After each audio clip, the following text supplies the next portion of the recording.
আসসালামু আলাইকুম। আজকে আমরা বরবাদ সিনেমা দেখার জন্য হলে যাচ্ছিলাম। আমাদের বরিশালে এখন একটাই হল আছে, অভিরুচি হল। যাবার পথে হচ্ছে আমরা বয়কট কেএফসির সামনে থেকেই যাচ্ছিলাম।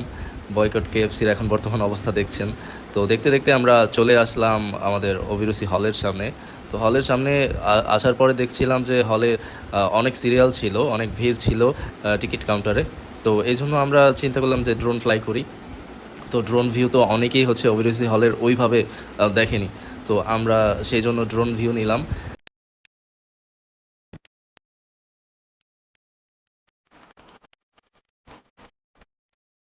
একটু ভিড় কমার পরে আমরা হলে গেলাম। হলে গিয়ে টিকিট নেওয়ার জন্য সিরিয়ালে দাঁড়ালো। ওই যে দেখা যাচ্ছে আমাদের সেই কাউন্টার পয়েন্ট দেখছেন। ওখান থেকে হচ্ছে ওনার ভিউ নিয়ে নিলাম।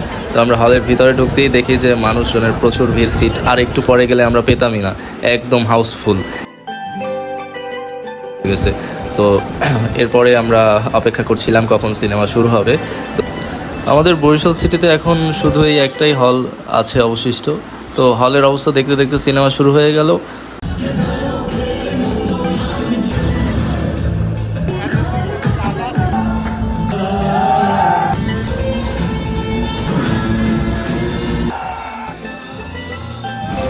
মোরাল অফ দ্য স্টোরি, আজকে আমাদের মুভি দেখার পয়সা হান্ড্রেড হান্ড্রেড উসুল হয়ে গেল। আর আমরা এরকমই বাংলা সিনেমা আরও বেশি বেশি চাই। হৃদয় ভাইকে অনেক অনেক বেশি ধন্যবাদ দিচ্ছি যে এক কথায় অসাধারণ একটা ছবি। বাংলা ইন্ডাস্ট্রির যে ডেভেলপ হচ্ছে এটাই দেখতে ভালো লাগছে। তো সবাইকে দেখার আমন্ত্রণ রইল ছবিটি। সবাই দেখুন যে বাংলা ইন্ডাস্ট্রি ঘুরে দাঁড়াচ্ছে।